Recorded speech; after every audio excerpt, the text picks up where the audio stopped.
Dokter prediksi Aurel Hermansyah melahirkan Caesar, singgung bobot bayi dalam kandungan. Aurel Hermansyah kini tengah menanti kelahiran anak pertamanya.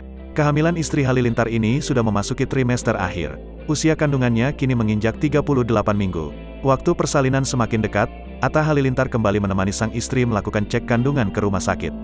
Hal itu diketahui dalam video yang diunggah di kanal YouTube AHA, Sabtu, tanggal 18 Februari tahun 2022. Saat melakukan cek kandungan, dokter memprediksi berat badan sang jabang bayi sudah menginjak 3 kg lebih.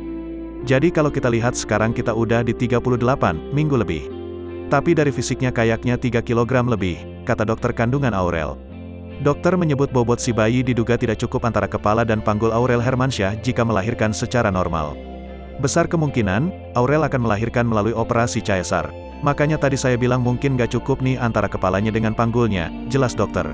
Merespons ini, Atta Halilintar tampak bijaksana. Bagi Atta, persalinan normal atau Caesar di mata dirinya adalah tetap seorang ibu. Kalau menurutku sih, mau lahirnya Caesar mau normal semua tetap seorang ibu, ucap Atta Halilintar.